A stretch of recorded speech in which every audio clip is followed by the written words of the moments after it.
বিসমিল্লাহির রহমানির রাহিম। আলহামদুলিল্লাহি রাব্বিল আলামিন ওয়াসসালাতু ওয়াসসালামু আলা সাইয়্যিদিল মুরসালিন আম্মা বাদ।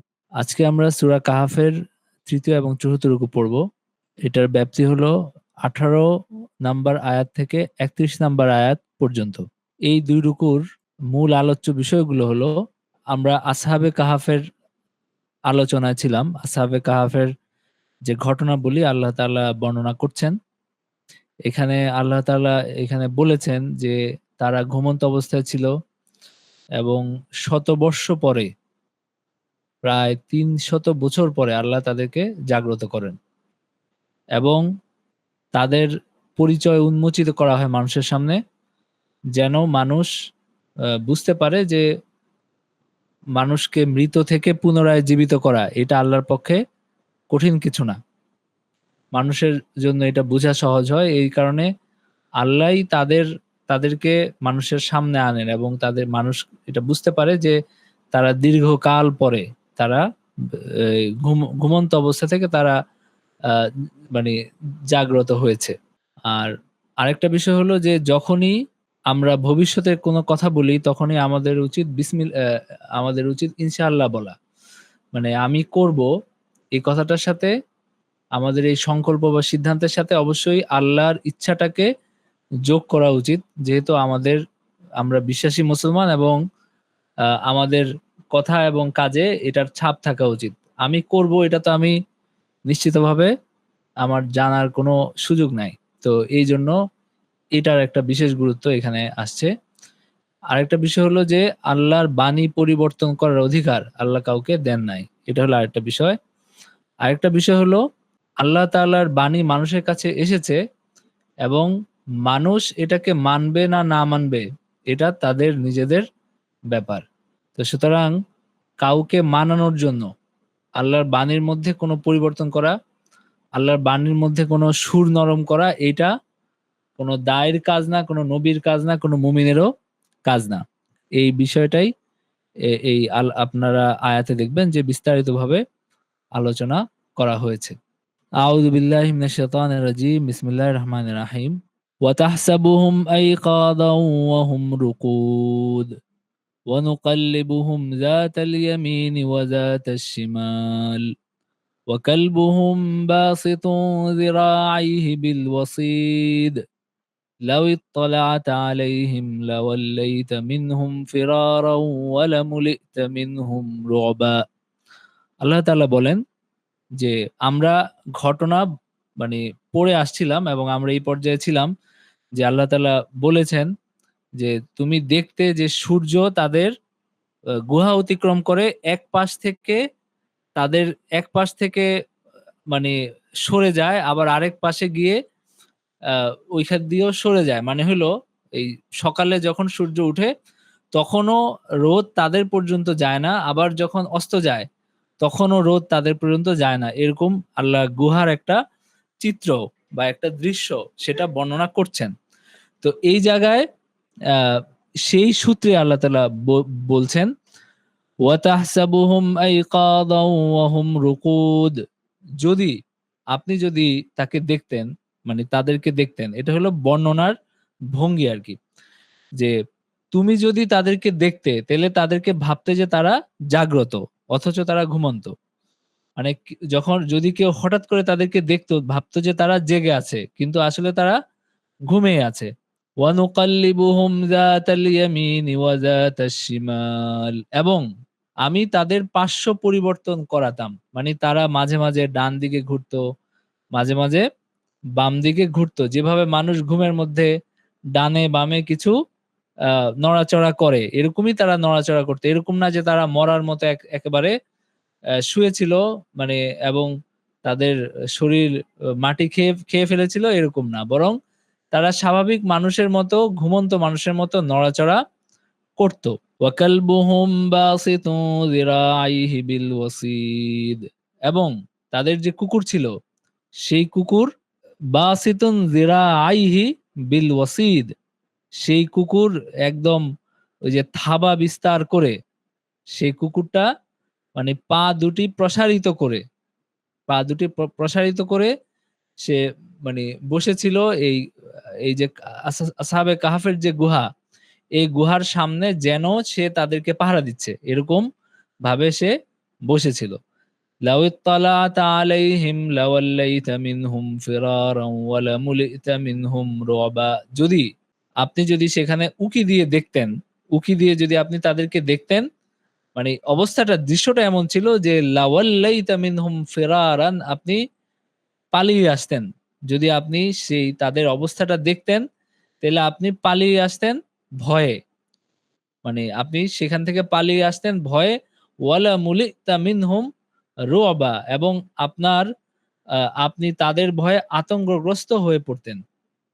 মানে তুমি যদি দেখতে তাইলে তুমি তাদের মানে সেই অবস্থা দেখে তুমি হলো ভয়ে আতঙ্কগ্রস্ত হয়ে পড়তে। মানে দৃশ্যটাই এমন ছিল যে তাদেরকে জাগ্রত মনে হচ্ছিল, তাদের কুকুরটাকেও সজাগ মনে হচ্ছিল, এবং পুরা পরিস্থিতিটা এরকম ছিল আরকি।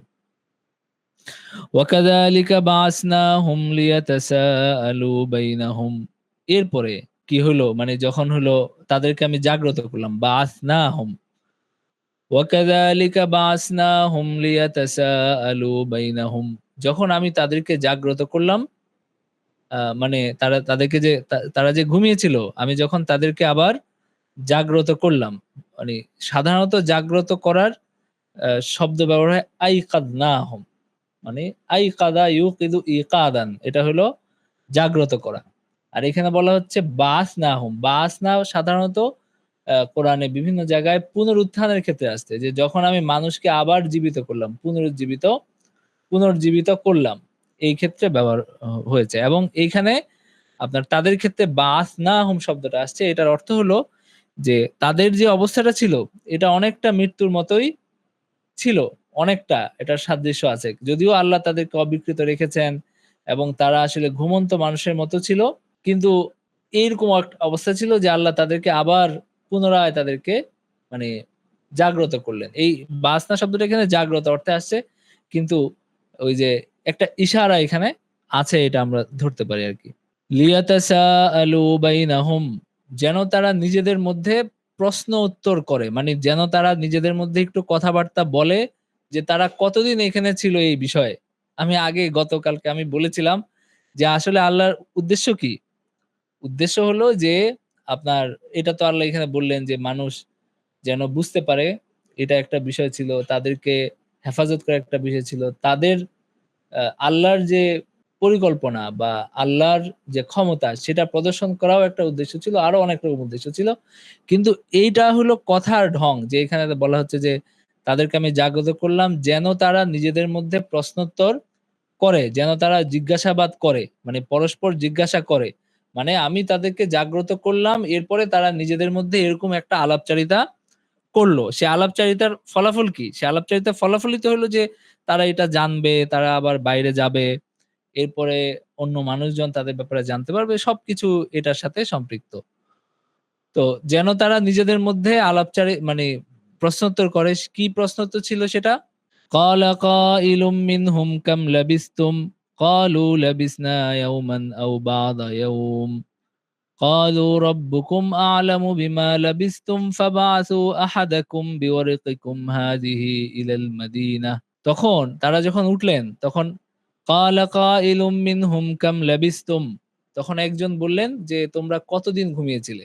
তোমাদের মানে আমরা যে ঘুমালাম কতদিন ঘুমালাম? তখন তারা বলল লাবিসনা ইয়াওমান আও বা'দা ইয়াওম, আমরা হয়তো একদিন বা একদিনের কিছু সময় আমরা ঘুমিয়েছিলাম।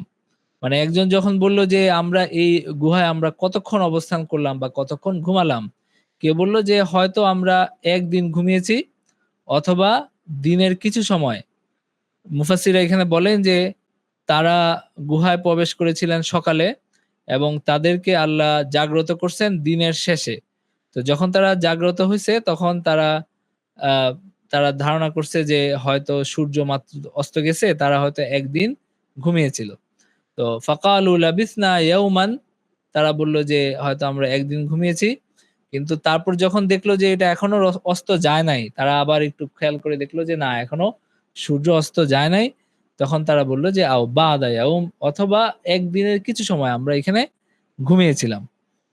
তো মানে তারা মানে তারা জানতো না যে তারা আসলে ৩০৯ বছর তারা এখানে ঘুমন্ত ছিল। ক্বালু রাব্বুকুম আ'লামু বিমা লাবিসতুম। তখন আরেকজন বললেন যে, তোমাদের রবই ভালো জানেন যে তোমরা কতক্ষণ ঘুমিয়েছিলে। আ এইটার পরিমাণ সম্পর্কে আল্লাহ তাআলাই ভালো জানেন। তো এখানে বিতর্ক করার কোনো অর্থ নাই। বরং যেটা আরো বেশি দরকার সেটা নিয়ে এখন আমরা আলাপ করি। আমরা সবাই ক্ষুধার্ত। ফাবআসু আহাদাকুম বিওয়ারিকিকুম হাযিহি ইলাল মাদিনা।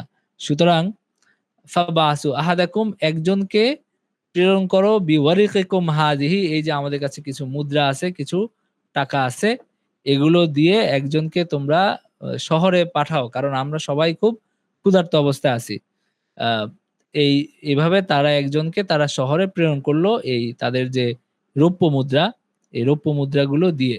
ফালিয়ানদুর আইয়ুহা আযকা তাআমান ফালিয়াতিকুম বিরিজকিম মিনহু।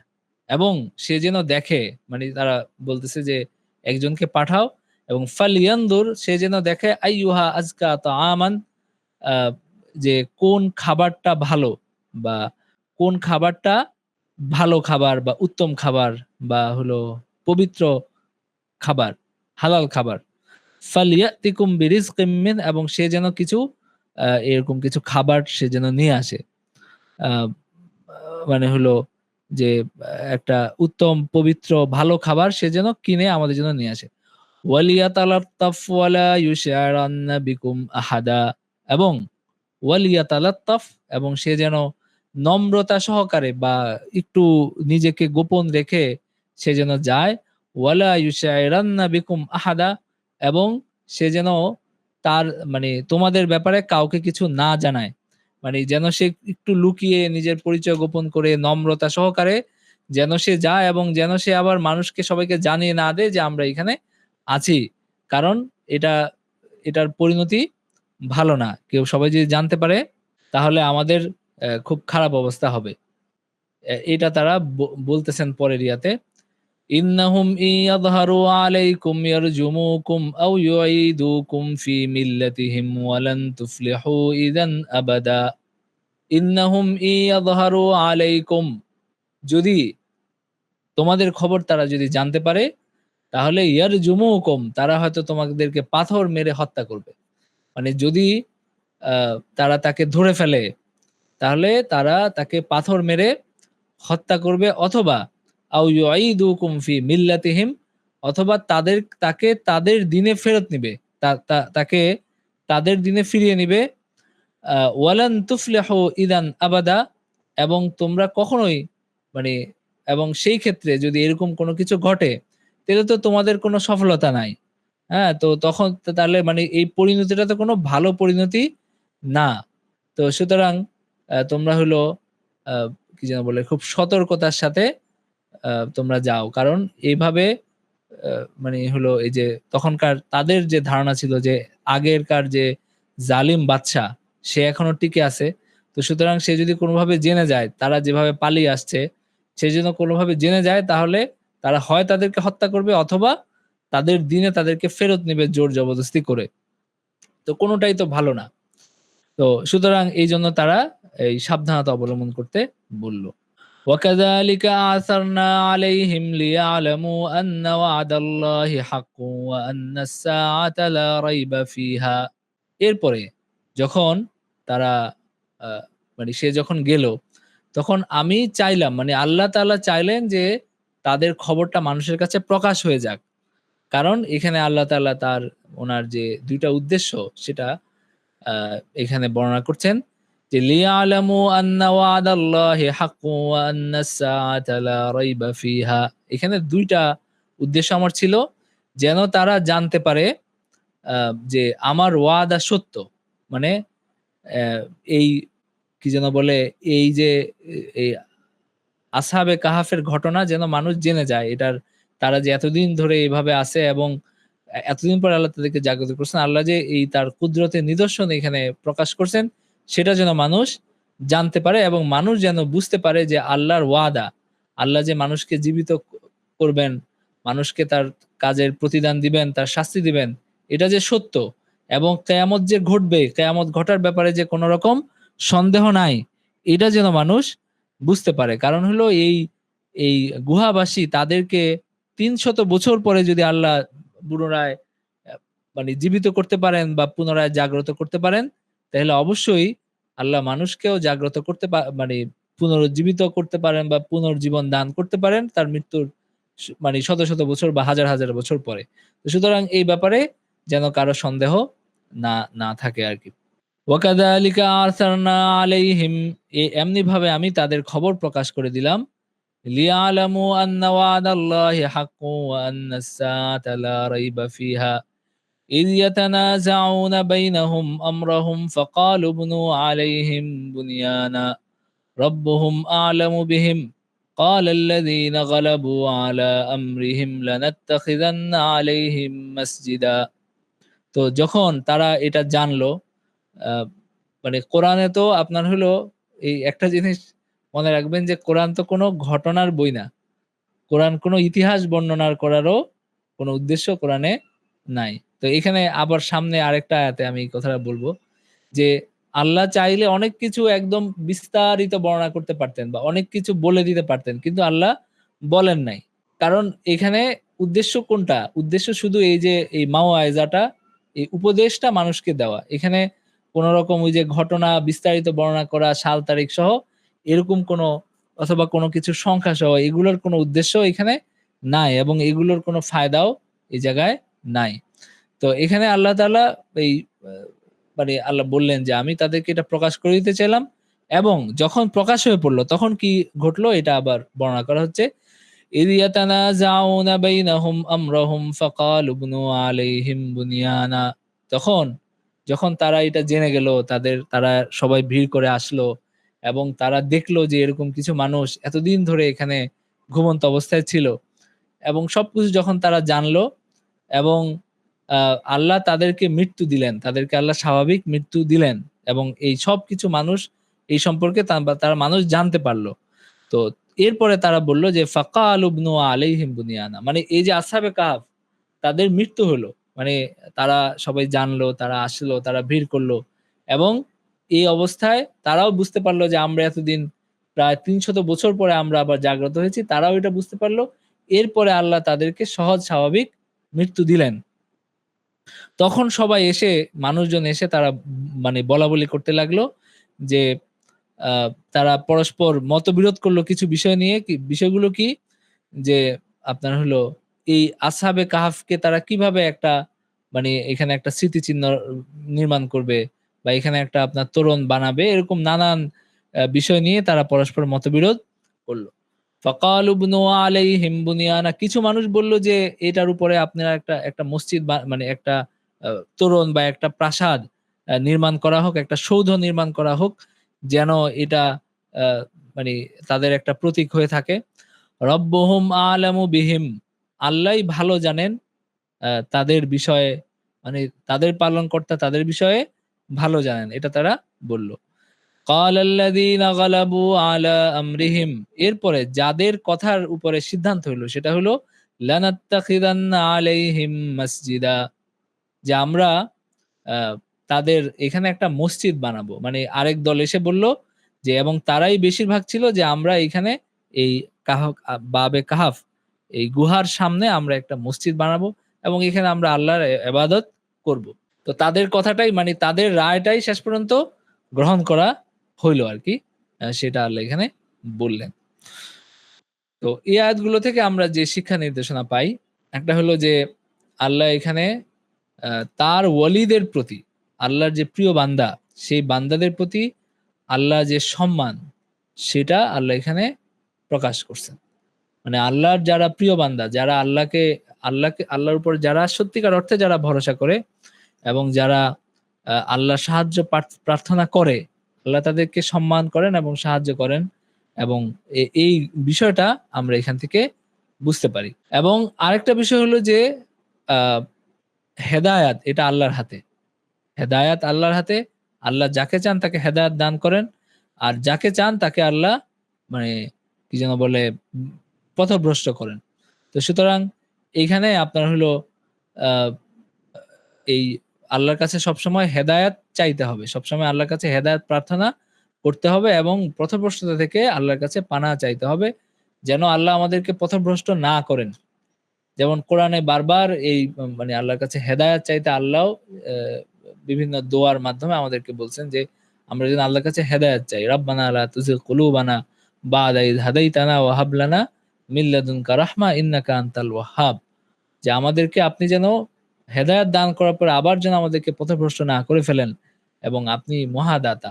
যে আমরা সূরা আলে ইমরান এই দোয়াটা করে আসছি। তো এরকম আরো অনেক দোয়া আছে এবং নবীজিরও অনেক দোয়া আছে যে আল্লাহর কাছে হেদায়েত চাইতেন যে রাব্বানা সাব্বিত কলবি আলা দীনিক, আমার এ এ অন্তরকে আপনার দ্বীনের উপরে কায়েম রাখেন। তো সুতরাং সবসময় আল্লাহর কাছে হেদায়েত প্রার্থনা করা উচিত এবং বিভ্রান্তি থেকে, পথভ্রষ্টতা থেকে আ আল্লাহর কাছে আশ্রয় চাওয়া উচিত।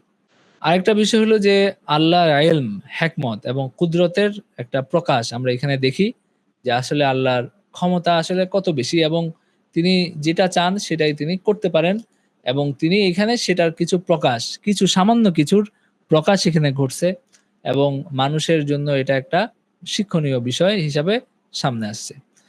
নাম্বার ২ হলো যে একজন মুমিনের এটা দায়িত্ব যে যখন সে কোনো খাবার কিনে বা যখন সে কিছু খায়, যেমন বিশেষ করে যারা বাইরের দেশে যারা যায়, অমুসলিম দেশে যারা থাকে বা যারা সফর করতে যায়, তাদের ওই হালাল হারাম, কোন খাবার হালাল, কোন খাবার হারাম এটা বেছে বাছাই করে দেখে শুনে খাওয়া উচিত।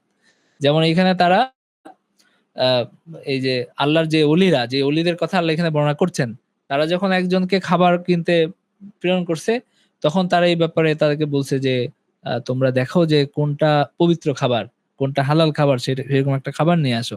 তো সুতরাং যদি হালাল হারাম খাবার ২ রকমের সম্ভাবনা থাকে, তখন অবশ্যই আমাদেরকে এরকম বাছাই করে দেখে শুনে খাওয়াটা এটাই হলো আমাদের কর্তব্য। এটা আমরা এখান থেকে আ মানে বুঝা যায় আরকি। নাম্বার ২। নাম্বার ৩। নাম্বার ৪ হলো যে শিরকের উপরে মৃত্যুবরণ করা, কুফরের উপরে মৃত্যুবরণ করা। আ এটা যদি কারো যদি মৃত্যু হয় তাহলে তার আসলে আর কোনো আশা নাই। সে হলো আজীবনের জন্য সে দুর্ভাগা হয়ে সে মৃত্যুবরণ করে। নাম্বার ৪ হলো যে আ এই যে আপনার পুনরুত্থানের যে বিশ্বাস, এটা শরীয়তের একটা, ইসলামের একটা মৌলিক বিশ্বাস, ঈমানের একটা অংশ। তো এই ব্যাপারটা আমাদের অন্তরে জাগ্রত থাকা উচিত। যে আমরা আ আল্লাহ যে পুনরায় জীবিত হব আমরা এবং সেই ক্ষমতা যে আল্লাহর আছে এবং অবশ্যই আমরা যে পুনরায় জীবিত হব এবং আল্লাহর ওয়াদা যে সত্য, এই ব্যাপারটা আমাদের অন্তরে জাগরুক থাকা উচিত। একটা তো হলো আমরা বিশ্বাস করি, আরেকটা হলো যে আমাদের অন্তরে সেটা মানে জাগ্রত থাকা উচিত। যেন আমাদের কাজে কর্মে সেটার প্রভাব পড়ে। তো এই বিষয়গুলো আমরা এখান থেকে বুঝতে পারলাম। আরেকটা বিষয় আমরা মোটামুটি কিছুটা বুঝতে পারি, সেটা হলো এই যে তারা একটা কবরের পাশে বা সেখানে তারা যখন মারা গেছে, তারা সেখানে মসজিদ নির্মাণ করতে চাইছে। তো হাদিসে আল্লাহ রাসূল সাল্লাল্লাহু আলাইহি ওয়াসাল্লাম বলছেন যে আল্লাহ ইহুদি এবং নাসারাদেরকে লানত করেন। তারা নিজেদের আম্বিয়াদের এবং আউলিয়াদের কবরকে তারা মসজিদে রূপান্তরিত করছে। তো এখন এই জায়গায় আল্লাহ যে ঘটনাটা বললেন, এখানে এটা নিন্দনীয় হইতে পারে, নাও হইতে পারে। মানে তারা যেহেতু আ ওই তাদের পূজা করার জন্য বানায় নাই। কিন্তু তারা এই যে কবরের পাশে বানাচ্ছে আরকি। তো কবরকে সেজদা করার জন্য তো মানে বানাচ্ছে এরকম কিছু নাই। কিন্তু এই যে আমাদেরও এরকম একটা রেওয়াজ চালু হইছে যে আপনার কবরের পাশে মসজিদ বানানোর একটা ইয়া। তো এটা যদি মানুষের বিভ্রান্ত হওয়ার আশঙ্কা থাকে এবং মানুষের যদি এরকম মনে হয় যে মসজিদটা বানানো হচ্ছে এই মৃতকে সম্মানিত করার জন্য, সম্মান করার জন্য, তাহলে সেটা তো আসলে একটা নিন্দনীয় কাজ। এবং এই যে আগে থেকেই মানুষের মধ্যে এই মনোভঙ্গি বা এটা যে চলে আসছে সেটাও আমরা এখান থেকে বুঝতে পারি যে আগেকার যুগেও এরকম ইয়ে ছিল মানুষের মধ্যে।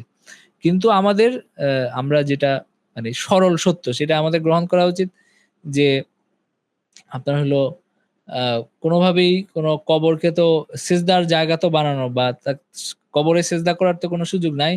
আর যদি কোনো আ মানে কবরস্থানের কবরের পাশে কোনো আউলিয়ার মারা গেলে তাদের কবরের পাশে যে একটা মসজিদ বানাইতে হবে, এটাও আসলে কোনো ইয়ে না, মানে কোনো ভালো রেওয়াজ না। এবং হলো আর কোনোভাবে যদি মানুষের বিভ্রান্ত হওয়ার আশঙ্কা থাকে, তাহলে এটা তো আসলে অনেক মানে গর্হিত একটা কাজ হয়ে দাঁড়ায় আরকি। তো যাই হোক, এই বিষয়গুলো আমরা এখান থেকে বুঝতে পারি। এরপরে এই যে আহলে কিতাবরা তাদের যে সংখ্যা, তারা কতজন ছিলেন এটা নিয়ে তারা বিভিন্ন রকম কথাবার্তা বলে। সেটা আল্লাহ এখানে বলছেন। সায়াকুলুনা সালাসাতুর রাবিউহুম কালবুহুম ওয়া ইয়াকুলুনা খামসাতুন সাদিসুহুম কালবুহুম রাজমান বিল গায়ব ويقولون سبعة وثامنهم كلبهم قل ربي أعلم بعدتهم ما يعلمهم إلا قليل فلا تمار فيهم إلا مراء ظاهرا ولا تستفت فيهم منهم أحدا আল্লাহ তাআলা বলছেন এই জায়গায় যে তারা বলবে, কারা, মানে মানুষ ধারণার উপরে বিভিন্ন কথাবার্তা, এই বিষয়ে মানুষ বিভিন্ন রকম কথাবার্তা বলে। সায়াকুলুনা সালাসাতুর রাবিউহুম কালবুহুম, তখন তারা কেউ বলে যে এখানে তারা ৩ জন ছিল এবং চতুর্থ জন ছিল তাদের কুকুর। মানে তারা মোট ৪ জন, ৩ জন মানুষ, ১ জন কুকুর। তারাই হলো আসহাবে কাহাফ। মানে হলো এই যে এই লোকরা আ মানে এটার অর্থ হইলো যে রাসূল সাল্লাল্লাহু আলাইহি ওয়াসাল্লামের যুগে যারা আহলে কিতাব ছিল, তারা এরকম নানা ধারণার উপরে নানান কথাবার্তা তারা বলে। সায়াকুলুনা সালাসাতুর রাবিউহুম কালবুহুম ওয়া ইয়াকুলুনা খামসাতুন সাদিসুহুম কালবুহুম রাজমান বিল গায়ব, এবং কেউ বলবে যে তারা হলো বলবে যে তারা হলো যে ৫ জন এবং ষষ্ঠ জন ছিল তাদের কুকুর। এবং কিছু মানুষ এরকমও ধারণা করবে যে হয়তো তারা ৫ জন ছিল এবং ষষ্ঠ জন ছিল তাদের কুকুর, এবং তারা এটা যে বলবে কোন রকম দলিল প্রমাণ ছাড়া, কোন রকম বিশ্বাস ছাড়া। তারা বলবে যে যেভাবে মানুষ একটা অন্ধকারে ঢিল ছোড়া বলে না? রাজমাম বিল গায়ব। এই গায়েবের মধ্যে ঢিল ছোড়ার মতো করে তারা এটা বলবে। তারা আসলে কিছু জানে না। কিন্তু একটু আন্দাজে ঢিল ছোড়া আরকি। এরকম তারা ব বলবে। ওয়ায়াকুলুনা সাবআতু ওয়া সামিনুহুম কালবুহুম। আবার কেউ বলবে যে তারা হলো ৭ জন এবং ৮ম জন ছিল তাদের কুকুর। মানে তারা হইল ৭ জন এবং ৮ম জন ছিল তাদের কুকুর। তো আল্লাহ এই কথাটা বলছেন যে কেউ এটা বলবে, কিন্তু এটাকেও তিনি কোন চূড়ান্ত করেন নাই, বরং আল্লাহ এখানে বলছেন যে কুর রব্বি আ'লামু বিইদ্দাতিহিম মা ইয়া'লামুহুম ইল্লা কালিল। বলো যে আমার রব আল্লাহ তাআলা তাদের সংখ্যা ভালো জানেন। আল্লাহ তাআলাই তাদের প্রকৃত সংখ্যা ভালো জানেন, এবং মা ইয়ালামুহুম ইল্লা কালিল, এবং এটা খুব অল্প মানুষই এটা জানে। তো ইবনে আব্বাস রাদিয়াল্লাহু আনহু বলেন যে আনা মিন যালিকাল কালিল, আমি সেই অল্প সংখ্যক মানুষদের একজন যে এটার সংখ্যা জানি। সেটা হলো যে এটা হলো তারা ৭ জন ছিল, যেটা আল্লাহ সর্বশেষে বলছেন যে আসলে তাদের সংখ্যা ছিল ৭ জন। কারণ এখানে আল্লাহ ২ টা সংখ্যা বলছেন। বলে তারপর বলছেন যে তারা এগুলা আন্দাজে বলে। এরপরে আবার আরেকটা সংখ্যা বলছেন। এরপরে আর কিছু বলেন নাই। এরপরে বলছেন যে আসলে আ এভাবে বলা উচিত যে আল্লাহই ভালো জানেন। তো সুতরাং এইখানে আল্লাহ চাইলে খুব সহজেই সংখ্যাটা প্রকাশ করে দিতে পারতেন যে এইটাই হলো মূল সংখ্যা।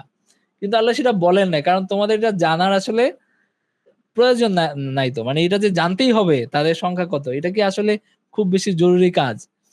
এটা তো খুব বেশি জরুরি না। সেটা আমি একটু আগে বলতেছিলাম যে আল্লাহ যে এখানে ঘটনা বর্ণনা করছেন, এটা কোন ঘটনা বর্ণনার জন্য না। এবং এই ঘটনা সংরক্ষণ করা, কত সংখ্যা ছিল এটা বলা, এবং হলো ওই যে কত সনে ঘটছে এগুলা বলা, এটার কোনো উদ্দেশ্য আল্লাহর নাই। এবং তিনি খুব সহজেই যেটা বলতে পারতেন সেটাও তিনি বলেন নাই। বলছেন যে বরং তোমরা আ এটা বলো যে আল্লাহ তাদের সংখ্যা ভালো জানেন। তো এখানে আন্দাজে কিছু না বলে। তো তার মানে এখানে আরেকটা শিক্ষা এই জায়গায় আছে যে কোন কিছু যদি আমরা না জানি, আল্লাহ কিছু বলেন নাই, সেটা আমরা আসলে অনেকে এরকম করি যে তাফসীরের মধ্যেও প্রচুর এরকম আছে যে আল্লাহ কিছু বলেন নাই, এই ব্যাপারে কিছু বলেন নাই। সেখানে একটা অনুমান যোগ করা হয়। একটা এই যে আপনার এই আসমানি কিতাবে একটা আছে, ওই ইসরাইলি রেওয়ায়াতে একটা কিছু পাওয়া যায়। সেটা এনে যোগ করা হয় যে এটা এরকম হবে। আল্লাহ বলেন নাই। কিন্তু সেটার সাথে যোগ করে এটাকে একটা থিওরি একটা কিছু দাঁড় করানো হয়। তো এইসব ক্ষেত্রে আসলে আল্লাহর উপর ছেড়ে দেওয়া উচিত, যে আল্লাহই ভালো জানেন। এখানে কি হয়েছে, আল্লাহ যতটুকু বলছেন ততটুকু আমরা বুঝছি, বাকিটা আল্লাহ ভালো জানেন, সেটাই আসলে বলা উচিত। সেটাই, এই শিক্ষাটাও এখানে আছে।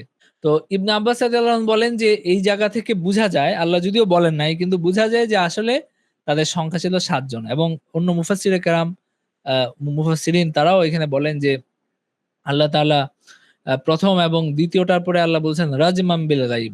এরপরে যখন শেষটা বলছেন তিনি এইখানে আর কোনো কিছু বলেন নাই। তো সুতরাং এইখানে যেন তিনি এটাকে সাব্যস্ত করলেন যে যারা এই কথা বলে তাদেরকে তিনি সত্যায়িত করলেন। এরপরে নবীকে তিনি শিখাইলেন যে আসলে কোনটা সবচেয়ে ভালো, সবচেয়ে উত্তম, সেটা হলো এই ব্যাপারটা আল্লাহর কাছে ছেড়ে দেওয়া। কারণ এই তাদের সংখ্যা কত ছিল এটা নিয়ে মারামারি করে আমাদের কি নাই, কোনো লাভ নাই। তো সুতরাং এটা আল্লাহর কাছে ছেড়ে দেওয়া, এটা হলো সর্বোত্তম পন্থা, সেইটা আল্লাহ এখানে শিক্ষা দিলেন। এরপরে আল্লাহ বলেন ফালা তুমারি ফীহিম ইল্লা মিরাআন যাহিরান ওয়ালা তাস্তাফতি ফীহিম মিনহুম আহাদা। এবং তুমি যেন এই ব্যাপারে কোনো বিতর্ক না করো, সাধারণ আলোচনা ছাড়া, সাধারণভাবে মানে বলে দেওয়া ছাড়া এই ব্যাপারে কারোর সাথে ঝগড়াঝাটি করার কোনো প্রয়োজন নাই। মানে এটা, এই বিষয়ে মানে ঝগড়াঝাটি করার কোনো রকম প্রয়োজন নাই। বরং এই ব্যাপারে আপনি শুধু বলে দিতে পারেন যে এটা ঘটছে। তো কেউ যদি বলে যে না এটা ৩ জন, তো এটা নিয়ে এত বাড়াবাড়ি করার, তোমরা তোমরা তোমাদের মতো বুঝতে থাকো। এরকম আরকি, যে এখানে এটা নিয়ে আ বিতর্ক করার কোনো প্রয়োজন নাই। ওয়ালা তাস্তাফতি ফীহিম মিনহুম আহাদা। এবং এই ব্যাপারে আর কারো কাছ থেকে জানতে চাওয়ার কোনো প্রয়োজন নাই। যেহেতু আল্লাহ এখানে বর্ণনা করে দিচ্ছেন। মানে তোমার কাছে যেইটুক আসছে এটাই কেফায়া, এটাই মানে যথেষ্ট জানার জন্য। এইটুক জানাই তোমার জন্য যথেষ্ট। এটার সাথে আবার ডালপালা যোগ করার কোন রকম প্রয়োজন নাই। যে আরেকজনকে ওই যে আহলে কিতাবে তাদের কাছে কি আসছিল, তাদের রেওয়ায়েতে কি আছে, তাদের থেকে কি বর্ণিত আছে, এটা দিয়ে আবার ৩ পৃষ্ঠা ঘটনা বলার কোন রকম প্রয়োজন নাই। তো এইখানে আপনি দেখেন যে এই জায়গায় কিন্তু আল্লাহ স্পষ্টভাবে চাচ্ছেন যে মানুষ যেন এগুলোর পিছনে না পড়ে। কিন্তু আমরা কিন্তু ঘুরে ফিরে সেটাই করি। তাই না? তো আপনি প্রত্যেকটা হলো তাফসীরের কিতাব খুলে দেখেন যে এখানে ৩ পৃষ্ঠা, ৪ পৃষ্ঠা, ৫ পৃষ্ঠা ধরে ঘটনা বর্ণনা করা হয়েছে। কোত্থেকে আসছে এটা? এটা যে নবীজির কাছ থেকে আসছে এরকম না। এগুলো বিভিন্ন এই যে আপনার হলো অ্যা ইসরায়েলের আবার থেকে, বিভিন্ন সূত্র থেকে, যেগুলোর আসলে লা নুসাদ্দিকু ওয়া লা নুকাযযিবু। আমরা জানি না এটা সত্য না মিথ্যা। কারণ আল্লাহর কাছ থেকে যেটা আসছে সেটা আমরা জানি যে এটা সত্য। এর বাইরে যেগুলো আসছে এগুলো তো আমরা জানি না যে এটা সত্য না মিথ্যা। তো আল্লাহ কিন্তু এখানে স্পষ্ট নির্দেশ দিচ্ছেন ওয়ালা তাস্তাফতি ফীহিম মিনহুম আহাদা। ইস্তিফতা মানে হইলো যে কারো কাছে সিদ্ধান্ত বা ফতোয়া জানতে চাওয়া। মানে কারো কাছে কোনো বিষয় জানতে চাওয়া। এটা হলো ইস্তিফতা অর্থ। লা তাস্তাফতি ফীহিম মিনহুম আহাদা। এই ব্যাপারে আর কাউকে কিছু জিজ্ঞাসা করবেন না এই ঘটনার বিষয়ে। কারণ আপনাকে যতটুকু জানা হয়েছে সেইটুকুই যথেষ্ট। এটা আল্লাহ এখানে বললেন আরকি। তো যাই হোক, আমরা এখান থেকে বুঝতে পারি যে এটার বার্তাটা, মর্মটা বা মেসেজটা কি আরকি। ওয়ালা তাকুলান্না লিশাইইন ইন্নী ফাইলুন যালিকা গাদা। এরপরে আল্লাহর নবীকে আল্লাহ তাআলা বলছেন। এখানে একটা শান নুজুল আছে। সেটা হইলো যে যখন মক্কার কুরাইশরা বা কাফেররা যখন নবীজিকে প্রশ্ন করলো আসহাবে কাহাফের ঘটনার বিষয়ে, তখন তিনি তাদেরকে বললেন যে আগামীকাল আমি জবাব দিব। তো আল্লাহ আল্লাহর নবী সাল্লাল্লাহু আলাইহি ওয়াসাল্লামের এরকম ভরসা ছিল যে অবশ্যই জিবরাইল ওনার কাছে আসবেন এবং উনি তাদেরকে জিজ্ঞেস করে আগামীকাল তিনি তাদেরকে জবাব দিবেন। সেরকম একটা ধারণার উপরে বা ভরসার উপরে উনি এটা বললেন। কিন্তু এটা আল্লাহর পছন্দ হয় নাই। উনি আল্লাহর নবী, আ আল্লাহ চাইছেন তাকে এটা একটা অ্যা এই বিষয়টা আল্লাহর পছন্দ হয় নাই যে উনি এটা বলে দিলেন আল্লাহর উপর কোনো, আল্লাহর সাথে সম্পর্কিত না করে। তো সুতরাং এরপরে যেটা হলো যে ১৫ দিন পর্যন্ত উনার কাছে কোনো ওহী আসে নাই। মানে ১৫ দিন পর্যন্ত উনি পরের দিন বলবেন বলছেন কিন্তু এটা বলতে ব্যর্থ হইছেন। ১৫ দিন পর্যন্ত উনার কাছে ওহী আসে নাই। এরপরে আল্লাহ তাআলা ওহী প্রেরণ করছেন এবং এখানে আল্লাহ তাআলা বলছেন যে এইভাবে কথা বলা আসলে অ্যা সমীচীন না। সেটা হলো যে ওয়ালা তাকুলান্না লিশাইইন ইন্নী ফাইলুন যালিকা গাদা। আপনি কোন কাজের বিষয়ে এটা বলবেন না যে আমি সেটা আগামীকাল, আ মানে আগামীকাল আমি এটা ইয়ে করব, এইভাবে যেন আপনি কথা না বলেন, ইল্লা আইয়াশা আল্লাহ, তবে আল্লাহর মানে ইচ্ছার সাথে সম্পর্কিত করে। মানে এরকম কোনো কথা যদি আপনি বলতে চান, অবশ্যই আপনি সেই কথাটা বলবেন আল্লাহর ইচ্ছার সাথে সম্পৃক্ত করে। ওয়াযকুর রাব্বাকা ইযা নাসিতা ওয়া কুল আসা আন ইয়াহদিয়ানি রাব্বি লিআকরাবা মিন হাযা রাশাদা। এবং ওয়াযকুর রাব্বাকা ইযা নাসিতা, যদি কখনো আপনি এটা ভুলে যান, তাহলে আ মানে ওয়াকুল আসা আন ইয়াহদিয়ানি রাব্বি লিআকরাবা মিন হাযা রাশাদা, তখন আপনি আপনার রবকে স্মরণ করেন। মানে যখনই মনে পড়বে তখনই আপনার রবকে স্মরণ করেন। মানে ভুলে গেছেন, যখনই মনে পড়ছে যে না এভাবে বলা ঠিক হয় নাই, তখন আবার আপনি ওটাকে মানে আল্লাহর যে আজমত এটাকে আপনি স্মরণ করেন। ওয়াকুল আসা আন ইয়াহদিয়ানি রাব্বি লিআকরাবা মিন হাযা রাশাদা, এবং আপনি বলেন যে হয়তো আল্লাহ আমাকে তৌফিক দিবেন এবং আমাকে আল্লাহ প্রদর্শন বলবেন যেটা সঠিক সেই ব্যাপারে আমাদের দিন এবং দুনিয়ার সব বিষয়ে যেটা সঠিক সে ব্যাপারে আল্লাহ আমাকে পথ প্রদর্শন করবেন, সঠিক পথ খাওয়াবেন। তো এইটা মাঝখানে এই কথাটা বলে রাখা হলো আরকি। এরপরে আবার আসহাবে কাহাফের ঘটনা আল্লাহ তাআলা বর্ণনা করছেন। ওয়ালাবিসু ফি কাহফিহিম সালাসামিয়াতি সিনিনা ওয়াজদাদু তিসা। এরপর আল্লাহ তাআলা বলছেন যে তারা আসলে এই গুহায় কতদিন ছিল। তারা আসলে এই গুহার মধ্যে প্রায় ৩০০ বছর এখানে ছিল, অতিরিক্ত আরো ৯ বছর, মানে ৩০৯ বছর তারা এখানে ছিল, তারা ঘুমন্ত অবস্থায় ছিল। তো এখানে আগে আল্লাহ সংক্ষেপে বলে দিয়েছিলেন সিনিনা আদাদা, সংক্ষেপ, মানে তারা সেখানে আপনার বেশ কিছু বছর ছিল। তো এখানে আল্লাহ তাআলা স্পষ্ট করে বললেন যে তারা আসলে ৩০৯ বছর ছিল। এরপরে এই যে ৩০৯ বছর ছিল এটা বলার পরে আল্লাহ আবার শিক্ষা দিচ্ছেন যে বরং আপনি বলেন যে আল্লাহই ভালো জানেন তারা কতদিন ছিল। কুলিল্লাহু আ'লামু বিমা লাবিসু লাহু গায়বুস সামাওয়াতি ওয়াল আরদ আবসির বিহি ওয়া আসমি' মা লাহুম মিন দুনিহি মিন ওয়ালিয়্যিন ওয়া লা ইউশরিক ফি হুকমিহি আহাদা। কুলিল্লাহু আ'লামু বিমা লাবিসু, আপনি বলেন যে আল্লাহই ভালো জানেন যে তারা এখানে কতদিন ছিল। এই ব্যাপারে আল্লাহ তাআলাই ভালো জানেন। লাহু গায়বুস সামাওয়াতি ওয়াল আরদ, আল্লাহরই জ্ঞান আছে এই আসমান এবং জমিনের বিষয়ে আল্লাহ তাআলাই জ্ঞান রাখেন। আবসির বিহি ওয়া আসমি'a, তিনি চমৎকার দেখেন এবং শোনেন। তিনি চমৎকার দেখেন এবং শোনেন, মানে আ তিনি সবকিছুর দেখতে পান। মানে তিনি সর্বদ্রষ্টা এবং তিনি সবকিছু শুনতে পান।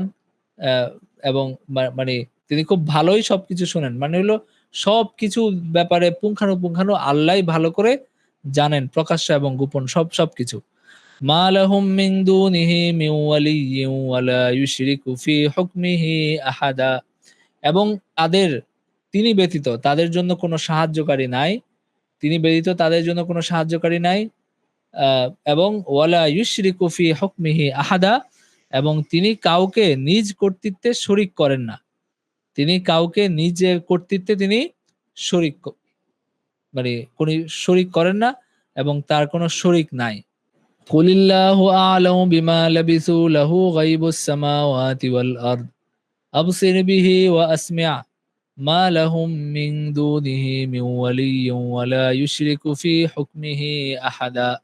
তো আল্লাহ এখানে বললেন যে আল্লাহ তাআলাই ভালো জানেন যে তারা কতকাল এখানে ছিল, এবং তিনি নভমণ্ডল ভূমণ্ডল সবকিছু তার জ্ঞানের মধ্যে আছে, এবং তিনি এই আকাশ এবং জমিনের গায়েব জানেন, এবং তিনি খুব সর্বদ্রষ্টা এবং সর্বশ্রোতা, এবং তার কোনো আ তাদের জন্য কোনো সাহায্যকারী নাই তাকে বাদ দিয়ে তার বিপরীতে দাঁড়ানোর মতো, এবং তার কর্তৃত্বে তিনি কাউকে শরীকও ক ক করেন না। মানে আল্লাহর কর্তৃত্বে এই যে উভয় জগতে এই নভমণ্ডল ভূমণ্ডল কোন জায়গায় কোন রকম শরীক আল্লাহ তাআলার নাই। তো এই কথাটা আল্লাহ এখানে বললেন। এরপরে এই আয়াতগুলো থেকে আমরা যে শিক্ষা নির্দেশনা পাই সেটা আমরা একটু বলি। একটা হলো যে আহলে কিতাবদের মধ্যে যে অনেক কিছু নিয়ে বিভ্রম বা বিভ্রান্তি আছে। তারা যে আসলে আ তাদের কাছে যে বিষয়গুলো, যে তথ্যগুলো আছে সেগুলো যে সুনিশ্চিত না, সেটা নিয়ে যে তারা অনেক অস্পষ্টতা, অনেক বিভ্রান্তি, অনেক মতবিরোধ আছে, সেই কথাটা এখান থেকে প্রকাশ পায়। যে তাদের মধ্যে কেউ কেউ মনে করতো যে তারা 3 জন ছিল, কেউ কেউ মনে করতো 5 জন ছিল, আবার কেউ কেউ মনে করতো 7 জন ছিল। কিন্তু 7 জনের কথাটা হয়তো সঠিক, কিন্তু বাকি 2টা কথা ঠিক না। তো এরকম অনেক রকম, এই কারণে এই তাদের যে আমি আগেও বলছিলাম আগে এক ক্লাসে, যে পূর্ববর্তী কিতাবের কোনো কথা যে পূর্ববর্তী কিতাবে আছে, বা পূর্ববর্তী কিতাবের পূর্ববর্তীদের থেকে বর্ণিত, মানে পূর্ববর্তী ধর্মের আহলে কিতাবদের থেকে বর্ণিত, তাদের কোনো কিতাবে আছে বা তাদের কোনো বর্ণনায় পাওয়া যায়, এই সমস্ত বিষয়ে আমাদের অবস্থান হলো যে যেই বিষয়টা তাদের ধর্মের বা তাদের যে কিতাবের কথা বা তাদের থেকে বর্ণিত কথা, যেটা আমাদের কোরআন এবং হাদিসের সাথে মিলে যায়, মানে কোরআনে যা আছে সেখানে তাই আছে, সেখানে আমরা বলি যে এটা আমরা সত্য মনে করি। আর যে বিষয়টা বিপরীত হয়, তাদের এখানে যেরকম আছে আমাদের এখানে এরকম নাই, আমরা তখন এটা বুঝতে পারি যে আমাদের এখানে যেটা আছে সেটাই সত্য, আর ওইখানে যেটা আছে ওটা আসলে ভুল। আর যেসব বিষয় ওইখানে নাই, মানে আমাদের এখানে নাই, তারা বর্ণনা করে, সেই বিষয়ে আমরা বলি যে লা নুসাদ্দিকু ওয়া লা নুকাযযিব। এটা হলো মানে গ্রহণযোগ্য অবস্থান, এবং ওলামায়ে কেরামের এটা সর্বসম্মত মত, এটা যে আমরা এখানে এই অবস্থানটা এইভাবে নিব যে লা নুসাদ্দিকু ওয়া লা নুকাযযিব। আমরা এটা সত্যও বলি না, আমরা এটা মিথ্যাও বলি না, কারণ এটা জানা তো আমাদের পক্ষে সম্ভব না যে তারা আসলে সত্য বলে না মিথ্যা বলে। তো এইখানে এই আয়াতের মধ্যে যে বিষয়টা আল্লাহ যেভাবে বলছেন, সেটা থেকে বোঝা যায় যে তাদের মধ্যে, তাদের কাছে যে জ্ঞান আছে, যেটা ওই যে তাদের অনেক কিছু কিতাবাদিল্লাহ দলিলাদিল্লাহ আছে, এগুলোর আসলে এগুলোর উপরে নির্ভর করা যায় না। এখানে অনেক রকম বিভ্রান্তি ঢুকছে বিভিন্ন যুগে যুগে। তাদের অনেকে এসে সংস্কার করছে, তাদের অনেকে অনেক কিছু যোগ করছে, অনেক কিছু এখানে ভুলভ্রান্তি আছে। এগুলো কোনো কিছুর উপর নির্ভর করা যায় না আসলে, এটা এখান থেকে আমরা বুঝি আর কি। এরপরে নাম্বার 2 হলো যে আসহাবে কাহফরা আসলে কয়জন ছিল, সেটা এখান থেকে আমরা জানতে পারি। যদিও আল্লাহ স্পষ্ট করে বলেন নাই, কিন্তু কথার ইয়েতে বোঝা গেছে যে আসলে হয়তো 7 জন ছিল তারা, এটা আমরা এখান থেকে জানতে পারি। নাম্বার 3 হলো যে আমাদের যে কোনো কাজ যখন আমরা বলি যে আমরা এটা আগামীকাল করব বা আমরা এটা করব, তখন আমাদের উচিত এটাকে ইনশাআল্লাহ যোগ করে বলা, যে আল্লাহ যদি চান তাহলে আমরা করব, এভাবে যোগ করে বলা। এটা নবীজিকে আল্লাহ শিক্ষা দিচ্ছেন, এটা আমাদেরও এই জিনিসটা পালন করা উচিত। এবং যদি আমরা এটা ভুলে যাই, তাহলে আমাদের যখনই আমাদের মনে পড়বে তখন আল্লাহর কাছে ক্ষমা প্রার্থনা করা উচিত, এবং তখন আবার বলা উচিত যে আসলে আল্লাহ যদি চান তাহলে আমি করতে পারবো। হয়তো অনেক সময় ভুল হতে পারে, কিন্তু যখনই মনে পড়ে তখনই এই বিষয়টা সংশোধন করা উচিত। নাম্বার 4 হলো যে আপনার এইটা মানে আমরা 3 এবং 4 দুইটা আমরা এখানে বললাম, যে একটা হলো যে ইনশাল্লাহ বলা, আর হলো যদি মনে পড়ে তাহলে পরে হলো এটা মানে সংশোধন করা। এবং আমরা এখান থেকে আরেকটা জিনিস আমরা পাই, সেটা হলো যে তারা এই আসহাবে কাহফ এই গুহায় কতদিন ছিল, সে ব্যাপারটা একদম কোরআনে স্পষ্টভাবে বলা হলো। এখানে কোনো ধারণা নাই, এখানে আর কোনো অনুমানের কোনো প্রয়োজন নাই, যে তারা এখানে 309 বছর ছিল, এটা একদম আয়াতে স্পষ্ট করে মানে বর্ণিত আছে। তো এটাও আমরা এখান থেকে জানতে পারি। এরপরে আল্লাহ তাআলা বলেন, ওয়াতলু মা উহিয়া ইলাইকা মিন কিতাবি রাব্বিক লা মুবাদদিলা লিকালিমাতিহি ওয়া লান তাজিদা মিন দুনিহি মুলতাহাদা। ওয়াতলু মা উহিয়া ইলাইকা মিন কিতাবি রাব্বিক, হে মুহাম্মদ, আল্লাহ রাসূলকে আল্লাহ বলছেন যে তুমি তোমার কাছে যে ওহী আসছে এটা তুমি তেলাওয়াত করো, এবং লা মুবাদদিলা লিকালিমাতিহি, এইটার পরিবর্তন ঘটানোর মতো কোনো শক্তি নাই, এটা পরিবর্তন করার মতো কোনো শক্তি নাই যে আল্লাহর কালামকে পরিবর্তন করতে পারে। ওয়ালান তাজিদা মিন দুনিহি মুলতাহাদা, এবং তুমি পাবা না আল্লাহর কাছ থেকে কোনো আশ্রয়, আহ, মানে আল্লাহ ব্যতীত আপনি কোনো আশ্রয়স্থল, আপনার কোনো আশ্রয়স্থল নাই। মানে এই যে এই কেউ যদি তার কথাকে পরিবর্তন করে তাহলে তার পরিণতি হবে খুবই খারাপ, এবং আল্লাহর কাছ থেকে, আল্লাহর শাস্তি থেকে বাঁচার জন্য তার আসলে কোনো আশ্রয় মানে হবে না, হওয়ার কোনো সুযোগ নাই। তো সেটা আল্লাহ এখানে বললেন যে ওয়াতলু মা উহিয়া ইলাইকা মিন কিতাবি রাব্বিক, মানে যেভাবে আল্লাহ তাআলা বলছেন আপনি সেভাবে বলেন, লা মুবাদ্দিলা লিকালিমাতিহি ওয়া লান তাজিদা মিন দুনিহি মুলতাহাদা। এবং এইটাকে পরিবর্তন করার সাধ্য আসলে কারো নাই। আল্লাহর বিধানকে পরিবর্তন করার সাধ্য কারো নাই। এবং আপনি যদি কেউ যদি এরকম সাহস করে, তাহলে আল্লাহর শাস্তি থেকে বাঁচার তার কোনো আশ্রয়স্থল আসলে নাই। এরপরে এই একটা বিষয় বলা হচ্ছে, এখানে একটা শায়ানুজুল আছে। সেটা হলো যে মক্কার মুশরিকরা তো অনেকবার অনেক রকম ভাবে মানে নবীজিকে ইয়ে করতে চাইছে। যে একবার ওই যে তারা এসে বলল না যে আপনাকে আমরা অনেক টাকা দিব, আপনাকে নেতৃত্ব দিব, আপনাকে সুন্দরী নারী দিব, হ্যাঁ অনেক কিছু তারা এখানে এসে বলছে। তো বিভিন্ন সময় তারা বিভিন্ন প্রস্তাব নিয়ে আসতো। যেমন একবার কুরাইশের কিছু সম্ভ্রান্ত ব্যক্তি তারা চিন্তা করলো যে আমরা তো চাইলে মানে সে যেই প্রকল্প নিয়ে আসছে, সে যে প্রজেক্টটা নিয়ে আসছে এটা তো খারাপ না, মানে এটাকে আমরা নিজেদের মতো করে আমরা মানে সাজায় নিতে পারি এবং এটার একটা কি যেন বলে সুফল আমাদের ঘরে আসলো, সেটা তো খারাপ না। তো তারা নবীজিকে গিয়ে বলছে যে আপনি যদি চান যে আমরা আপনার উপর ঈমান আনি, তাহলে আহ, এই আপনার আশেপাশে যে দরিদ্র মানুষজন থাকে, এই যে বেলাল, খাব্বাব, সুহাইব। হযরত বেলাল রাদিয়াল্লাহু আনহু একজন কৃষ্ণাঙ্গ দাস ছিলেন। তিনি ইসলাম গ্রহণ করেছিলেন এবং হযরত আবু বকর যখন তাকে কিনে মুক্ত করে দিলেন, তখন তিনি নবীজির সহচর ছিলেন, সবসময় নবীর আশেপাশে তিনি থাকতেন। এবং খাব্বাব, সোহাইব যারা খুব দরিদ্র এবং খুব নিচু আহ, মানে তবকার বা নিচু স্ট্যাটাসের মানুষ, তো তারা বলল যে এদেরকে আপনি একটু দূরে সরান এবং কারণ এদের সাথে একসাথে এসে আপনার কাছে বসতে হবে, এরা আশেপাশে বসে থাকবে, এটা আমাদের পক্ষে সহ্য করা সম্ভব না। তো সুতরাং আপনি এটাও করতে পারেন যে আপনি তাদের জন্য একটা আলাদা সময় নির্ধারণ করেন, আমাদের জন্য আপনি আলাদা সময় মানে নির্ধারণ করেন। তারা যখন আসবে তারা আসবে, আমরা যখন আসবো তখন তারা একটু দূরে থাকবে, তারা আসবে না। আমরা আলাদা আপনার কাছ থেকে আপনার দিন আমরা বুঝবো, শুনবো, এটা তারা বললো। এবং নবীজি তো আসলে অনেক চাইতেন যে এই সমস্ত নেতৃস্থানীয় ব্যক্তিরা তারা যে যদি ঈমান আনে তাহলে তো মানে ইসলামের প্রসারটা সহজ হয়ে যায়। যেমন নবীজি দোয়া করছিলেন না যে আল্লাহ আপনি এই দুইজন ব্যক্তি থেকে যেই কোনো একজনকে মাধ্যমে, একজন ইসলাম গ্রহণের মাধ্যমে দিনকে শক্তিশালী করেন। সে দুজন লোক ছিল, একজন ছিল হযরত ওমর ইবনুল খাত্তাব রাদিয়াল্লাহু আনহু, আর একজন ছিল আবু আবু জেহেল।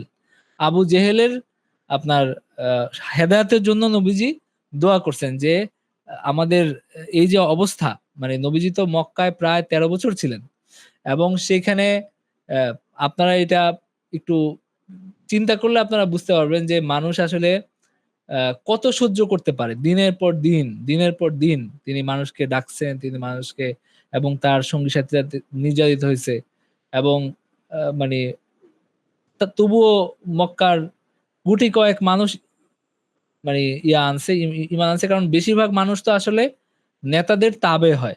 নেতারা যেদিকে যায় তারা সেদিকে যায় এবং তাদের নিজেদের চিন্তা করার ওই স্বাধীন চিন্তা করার মানে মানসিকতা থাকে খুব কম মানুষের মধ্যে।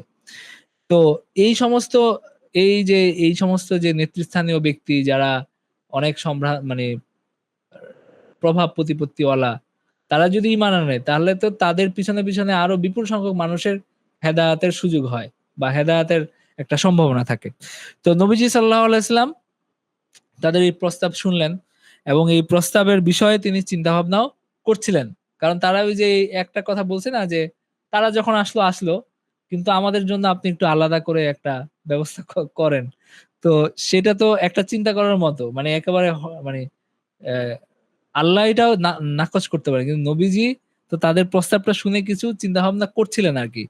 তো এইটা যখন ঘটছে তখন আল্লাহ তাআলা খুব কঠোর ভাবে তিনি এই ব্যাপারে নিষেধ করছেন এবং নবীজিকে আল্লাহ বলেন, ওয়াসবির নাফসাকা মাআল্লাযীনা ইয়াদউনা রাব্বাহুম বিল গাদাতি ওয়াল আশি ইউরিদুনা ওয়াজহা ওয়ালা তা'দু আইনাকা আনহুম তুরিদু যিনাতাল হায়াতিদ দুনিয়া ওয়ালা তুতি' মান আগফালনা কলবাহু আন যিকরিনা ওয়াত্তাবা হাওয়াহু ওয়া কানা আমরুহু ফুরুতা।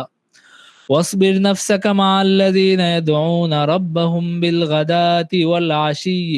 আপনি আপনার নিজেকে আপনি আটকে রাখেন, ওয়াসবির মানে আপনি ধৈর্য ধরে আপনি আবদ্ধ রাখেন নিজেকে মাআল্লাযিনা তাদের সাথে ইয়াদউনা রাব্বাহুম বিল গাদাতি ওয়াল আশি যারা তার রবকে ডাকে দিনে এবং রাতে। সেই সমস্ত ফকির মিসকিন মুসলমানদের সাথে যারা সেই সমস্ত দুর্বল স্ট্যাটাসে নিচু ফকির মিসকিনদের সাথে আপনি নিজেকে আটকে রাখেন যারা আল্লাহকে ডাকে সকালে এবং সন্ধ্যায় বিল গাদাতি ওয়াল আশি সকালে এবং সন্ধ্যায় যারা আল্লাহকে ডাকে ইউরিদুনা ওয়াজহা আপনি তারা হলো তার সন্তুষ্টি প্রার্থনা করে আল্লাহর সন্তুষ্টির জন্য তারা সকাল সন্ধ্যা আল্লাহকে ডাকে ওয়ালা তাদু আইনাকা আনহুম এবং আপনি কোনোভাবেই নিজের দৃষ্টিকে তাদের থেকে সরায় নিয়েন না মানে আপনি কোনোভাবে নিজের দৃষ্টিকে আপনি তাদের থেকে সরিয়ে ওই সমস্ত ধনী ওই সমস্ত সম্ভ্রান্ত লোকদের দিকে নিয়েন না মুফাসির এই জায়গায় বলেন যে নবীজি সাল্লাল্লাহু আলাইহি সাল্লাম নেতৃস্থানীয়দের ইমানের ব্যাপারে খুব আগ্রহী ছিলেন যে তারা ইমান আনলে তাদের অনুসারী বিপুল সংখ্যক মানুষেরও ইমান আনার একটা সম্ভাবনা তৈরি হয়। তো তিনি দুনিয়া চান নাই কিন্তু তিনি চাইছেন যে হেদায়াতটা প্রসারিত হোক, হেদায়াতের বাণী এটা প্রসার লাভ করুক সেটা তিনি ইয়ে করছেন। কিন্তু আল্লাহ তাআলা সাবধান করেছেন এবং বলছেন যে আপনি এই ফোকারা মিসকিন এদের উপরে আপনার দৃষ্টি রাখেন। আপনার ওই সম্ভ্রান্ত লোকদের কোনো প্রয়োজন নাই, তাদের ব্যাপারে অত উদ্গ্রীব হওয়ার কোনো প্রয়োজন নাই। তুরিদু জিনাতাল হায়াতিদ দুনিয়া এবং আপনি চান যে আপনি এই দুনিয়ার সৌন্দর্য চান মানে আপনি পার্থিব সৌন্দর্য কামনা করে তাদের থেকে নিজের দৃষ্টি ফিরিয়ে নিবেন না। এখানে কথাটা এরকম যে ওয়ালা তাদু আইনাকা আনহুম তুরিদু জিনাতাল হায়াতিদ দুনিয়া মানে আগের কথার সাথে এটা আসছে যে আপনি তাদের উপর থেকে দৃষ্টি ফিরিয়ে নিবেন না এই অবস্থায় যে আপনি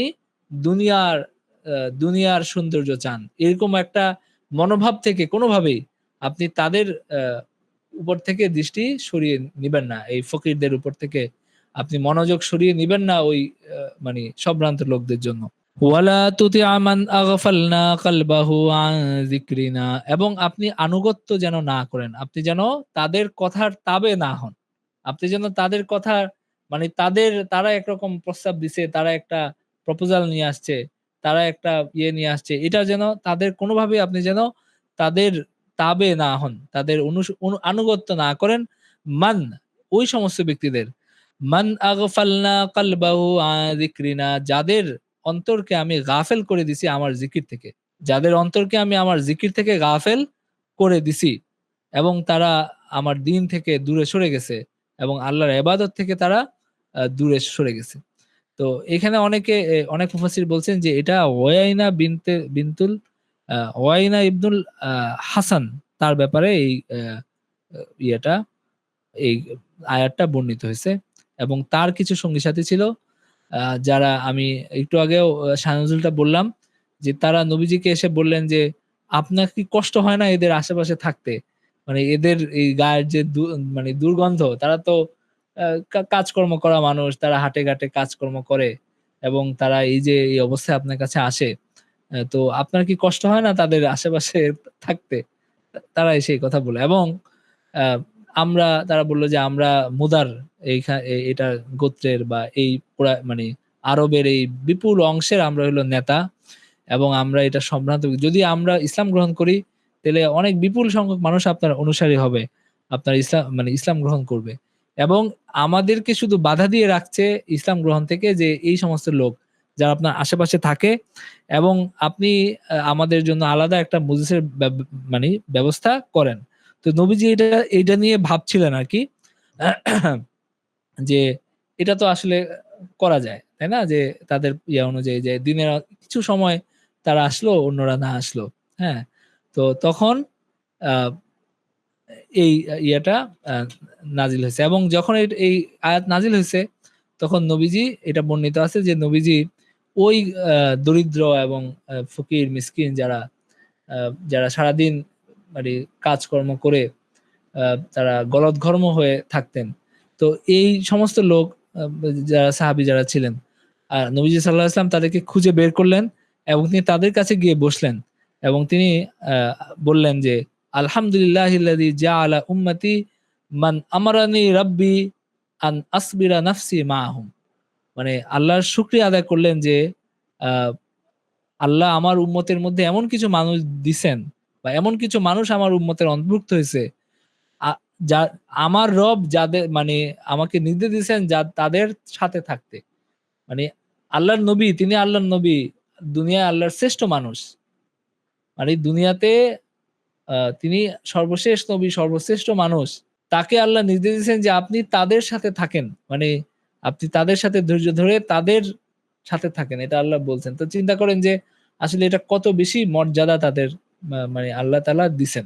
এই কারণে মানে আমাদের মনোভাবের মধ্যে এই বিষয়টা আসা উচিত যে আসলে ধন সম্পদ, মানুষের সামাজিক মর্যাদা, সামাজিক স্ট্যাটাস, এগুলোকে গুরুত্ব না দিয়ে আসলে যারা সারাদিন যারা পরিশ্রম করে, যারা হলো খুব অল্প হয়তো আমল করতে পারে, মানে আল্লাহ তাদেরকে খুব বেশি কিছু দেন নাই দুনিয়া, কিন্তু যারা মানে মনে প্রাণে আসলে আল্লাহকে চায় এবং আল্লাহর আনুগত্য ইবাদত করে, এই ধরনের মানুষের মর্যাদা আসলে অনেক অনেক বেশি।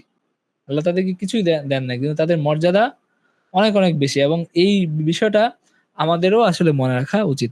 তো নবীজি তাদেরকে খুঁজে বের করলেন এবং আহ মানে তিনি তাদের সাথে বসলেন এবং বললেন যে আল্লাহ শুক্রিয়া যে আমার উম্মতের মধ্যে এমন কিছু মানুষ আছে আল্লাহ নিজে যাদের সাথে আমাকে বসতে নির্দেশ দিচ্ছেন বা আমাকে থাকতে নির্দেশ দিচ্ছেন। ওয়াত্তাবা হাওয়াহু ওয়া কানা আমরুহু ফুরতা। এরপরে ওই আল্লাহ তাআলা এখানে বললেন যে আহ, আমি যাদের আমি যাদের অন্তরকে আমার স্মরণ থেকে গাফেল করে দিছি এবং আহ, তারা নিজেদের প্রবৃত্তির অনুসরণ করে এবং যার কার্যকলাপ হচ্ছে সীমা অতিক্রম করা। ওয়াকানা আমরুহু ফুরুতা। মানে এই প্রবৃত্তির কাজ কি, সেটা হলো সীমা অতিক্রম করা। এবং এটা হলো যেমন এইখানে তারা যে কাজটা করছে, এখানে তারা এসে এই যে মানে আপনার আশপাশ থেকে এদেরকে সরান, এদেরকে আমার আলাদা মজলিস করেন, এই সবকিছু কি, সবকিছু হলো নিজেদের মানে প্রবৃত্তির ইয়া আর কি। মানে আসলে তাদের দিনটা তাদের কাছে দিন না আল্লাহর, তারা যে নত হয়ে আল্লাহর কাছে আসবে এরকম না, বরং তারা নিজেদের হ্যাডম বজায় রেখে এখানে তারা এসে একটু মানে নেতামি, মানে এই জায়গায় এসে একটু নেতামি করতে চায় আল্লাহর দিনের ইয়াতে এসে। তো এই বিষয়গুলো আল্লাহ কোনোভাবেই মানে ইয়ে করেন না। এটা আমাদের মনে রাখা উচিত আর কি। এই বিষয়টা অনেক ক্ষেত্রে আপনারা দেখবেন যে মসজিদ কমিটির মধ্যে, ওয়াজ মাহফিলের মধ্যে, মানে দিনের কাজ করতে এসেও তারা এখানে নেতামি ছাড়তে পারে না। এগুলো আরো আরো গর্হিত, আরো জঘন্য কাজ। মানে ওই যে দেখবেন যে মসজিদে কিছু মানুষ আছে, তাদের আওয়াজ শোনা যায় মসজিদে, যেখানে মসজিদে গেলে আল্লাহর ভয়ে, আল্লাহর প্রতি মর্যাদায়, আজমতে তাদের সেই ভাবটা প্রকাশ হওয়া উচিত ছিল, কিন্তু নিজেদের হ্যাডম দেখানোতে তাদের আসলে কোন রকম মানে ইয়ে হয় না। এরা হলো এই ধরনের, এই প্রকৃতির লোক আর কি। এই যে আসলে তারা ওই যুগে থাকলে এই ধরনের লোক হতো, এরকম অনেক মানুষ আছে ওয়াজ মাহফিলে এবং অনেক জায়গায়। তারা দিনের কাজ একটু করতে আসে, সেটা করতে এসে বরং এসব অহমিকা, এসব ইয়ে দেখায় আরো বেশি আল্লাহর বিরাগ ভাজন হয়, এবং আসলে এগুলো কোনো ফায়দা হয় না তাদের। যাই হোক, এটা আল্লাহ তাআলা বললেন। এরপরে আল্লাহ তার নবীকে নির্দেশ দিচ্ছেন, ওয়াকুলিল হাক্কু মির রাব্বিকুম ফামান শাআ ফালিউমিন ওয়া মান শাআ ফালিয়াকফুর ইন্না আ'তাদনা লিয-যালিমিনা নারান আহাতা বিহিম সুরাদিকুহা وإن يستغيثوا يغاثوا بماء كالمهل يشوي الوجوه بئس الشراب وساءت مرتفقا وقل الحق من ربكم فمن شاء فليؤمن ومن شاء فليكفر। যে আল্লাহ তাআলা বলছেন যে আপনি সত্য বলেন। আপনার কাজ কি? আপনার কাজ হলো যে আপনি হলো মানুষকে সত্য কথা জানান। এই সমস্ত গাফেল যারা আছে তাদের তাদেরকে আপনি সত্যের বাণী তাদের কাছে পৌঁছে দেন। এরপরে ফামান শাআ ফালিউমিন ওয়া মান শাআ ফালিয়াকফুর। তারা যা মানে যার খুশি তারা ঈমান আনবে, যার খুশি তারা হলো কা মানে কুফরি করবে, কাফের অবস্থায় থাকবে। আপনার তাদের অত নত হয়ে তাদেরকে আনার কোনো প্রয়োজন নাই। তাদের প্রতি অত গদগদ হয়ে তাদেরকে আনার কোনো প্রয়োজন নাই। ইন্না আ'তাদনা লিয-যালিমিনা নারান আহাতা বিহিম সুরাদিকুহা। আমি জালেমদের জন্য আগুন প্রস্তুত করে রেখেছি। তো যারা মানে আল্লাহর দ্বীনের কাছে না আসবে, যারা দূরে থাকবে, তারা সেই পরিণতি তারা করবে, তারা সেই পরিণতি ভোগ করবে। আল্লাহ বলছেন, ইন্না আ'তাদনা লিয-যালিমিনা নারান আহাতা বিহিম সুরাদিকুহা, মানে আমি জালেমদের জন্য আমি আগুনকে প্রস্তুত করে রেখেছি, আহাতা বিহিম সুরাদিকুহা, যার বেষ্টনী তাদেরকে পরিবেষ্টন করে রাখবে। এই আগুনের বেষ্টনী তাদেরকে ঘিরে রাখবে। মানে এখানে আল্লাহর শাস্তির বর্ণনা দেওয়া হচ্ছে। ওয়া ইন ইয়াস্তাগীসু ইউগাসু বিমাইন কালমুহলি ইয়াশউিল ওয়ুজুহ, যখন তারা মানে তৃষ্ণায় তখন তারা পানি প্রার্থনা করবে, তখন তারা পূজের মতো পানীয় দেওয়া হবে যা তাদের মুখমণ্ডল দগ্ধ করে দিবে। মানে যখন তারা পানি চাবে তখন এই পূজের মতো পানীয় দেওয়া হবে যেটা তাদের মুখমণ্ডল দগ্ধ করে দিবে, যেভাবে ওই যে আলকাত্রার মতো বা ইয়ের মতো এটা উঠে তাদের ওই গরম তেলের মতো আলকাত্রার মতো এটা উঠে তাদের মুখমণ্ডল দগ্ধ করে দিবে এবং তাদের চামড়া খসে পড়বে। বি'সাশ শারাবু ওয়া সাআত মুরতাফাকা, এবং এটা কত নিকৃষ্ট পানীয় এবং খুবই মন্দ আশ্রয়। মানে আল্লাহ এই তার যে শাস্তির ভয়াবহতা সেটা এখানে আল্লাহ তাআলা বর্ণনা করছেন যে কত নিকৃষ্ট পরিণতি এই জুলুম, এই মানে হেডম, এই মানে আপনার অহংকার, এটার পরিণতি আসলে কত খারাপ। তো আপনি দুনিয়াতে খুব অল্প কিছুদিন এই ধরনের অহংকার করে যান, এরপরে আপনার পরিণতি আসলে এরকম করছে। তো এটা আল্লাহ এখানে স্পষ্ট করলেন। এরপরে আল্লাহ নেককারদের পরিণতি বা নেককারদের ঠিকানাও বা নেককারদের ইয়েটাও আল্লাহ এখানে বলছেন, ইন্নাল্লাযীনা আমানু ওয়া আমিলুস সালিহাতি ইন্না লা নুযীউ আজরা মান আহসানা আমালা, যারা বিশ্বাস স্থাপন করে এবং যারা সৎকর্ম সম্পাদন করে আমি সৎকর্মশীলদের পুরস্কার নষ্ট, মানে আল্লাহ সৎকর্মশীলদের পুরস্কার এটা আল্লাহ নষ্ট করেন না, বরং এটা সংরক্ষিত আছে, তাদের জন্য এটা প্রস্তুত আছে।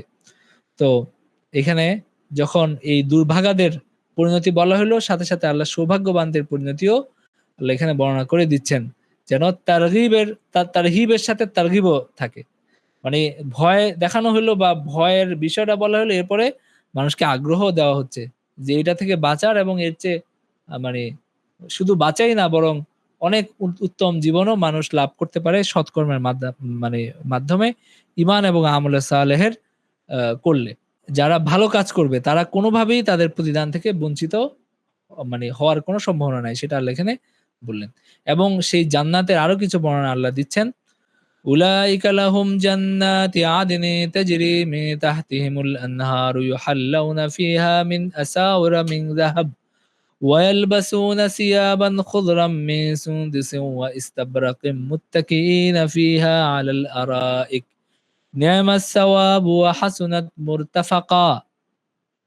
আল্লাহ তাআলা বলছেন যে উলাইকা লাহুম জান্নাতু আদনিন তাজরি মিন তাহতিহিমুল আনহার, তারা হলো ওই সমস্ত লোক যারা মানে যাদের জন্য আছে জান্নাতু আদনিন, তাদের জন্য আছে মানে এই বসবাসের জান্নাত, তাহাতিহিমুল আনহারু, এবং এই জান্নাতের পাদদেশ দিয়ে, মানে এই জান্নাতের যে তাদের যে বাড়িঘর থাকবে সেই বাড়ির পাশ দিয়ে মানে নদী প্রবাহিত থাকবে।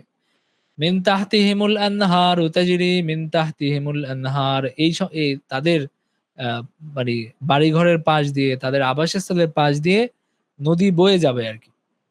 ইউহাল্লাউনা ফিহা মিন আসাউরা মিন যাহাব, সেখানে তারা অলংকার পরিহিত থাকবে। মানে জান্নাতে মানে স্বর্ণের অলংকার তাদেরকে দেওয়া হবে এবং তারা নানা ধরনের স্বর্ণের অলংকার পরিহিত থাকবে। হয়তো ব্রেসলেটের মতো বা চুড়ির মতো কোনো অলংকার তাদের থাকবে।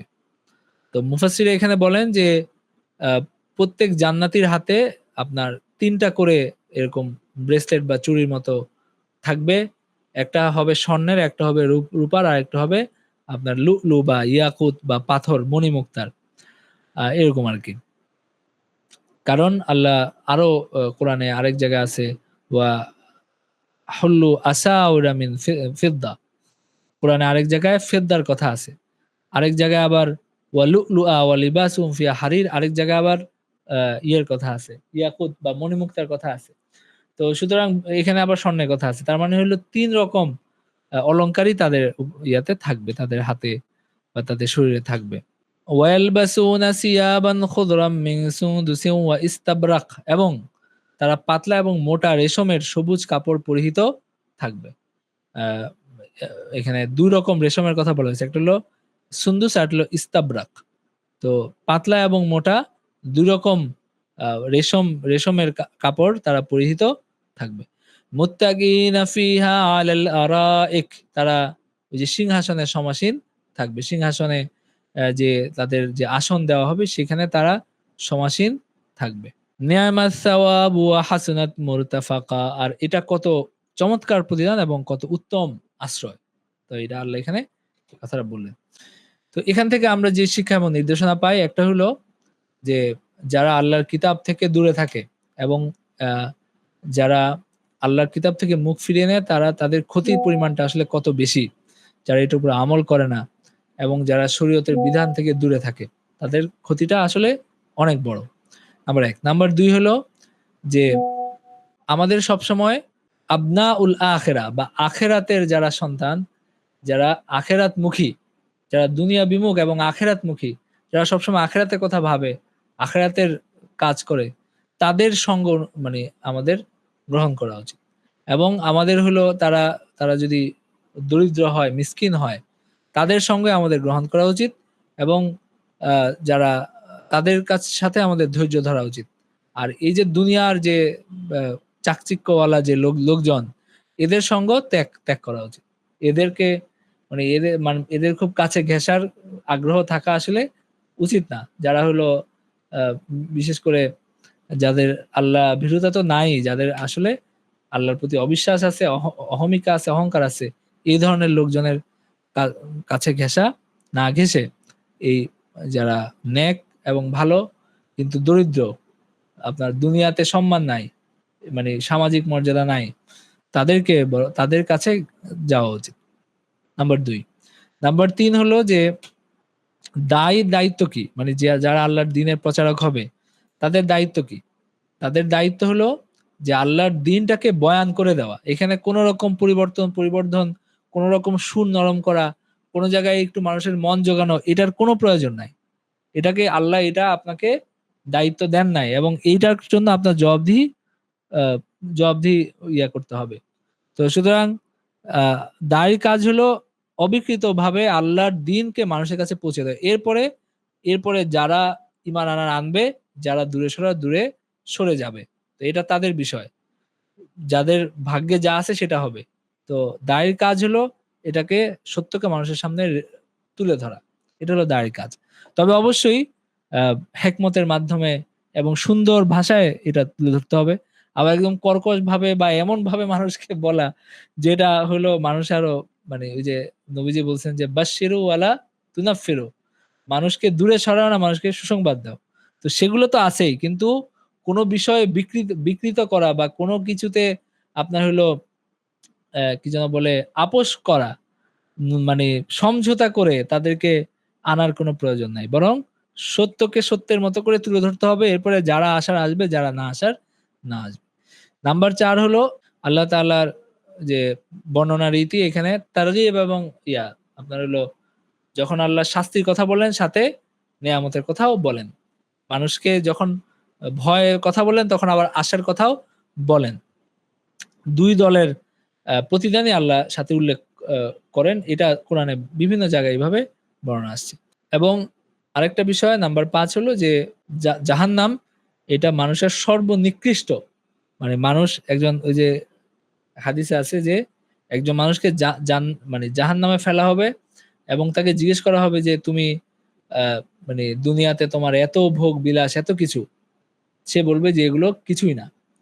আর দুনিয়াতে সে যা অনেক কষ্ট করে গেছে, সে এক নিমিষের জন্য জান্নাতে প্রবেশ করবে এবং সে বলবো মানে তার সবকিছু হয়ে যাবে, মানে সবকিছু ভুলে তার মানে সব।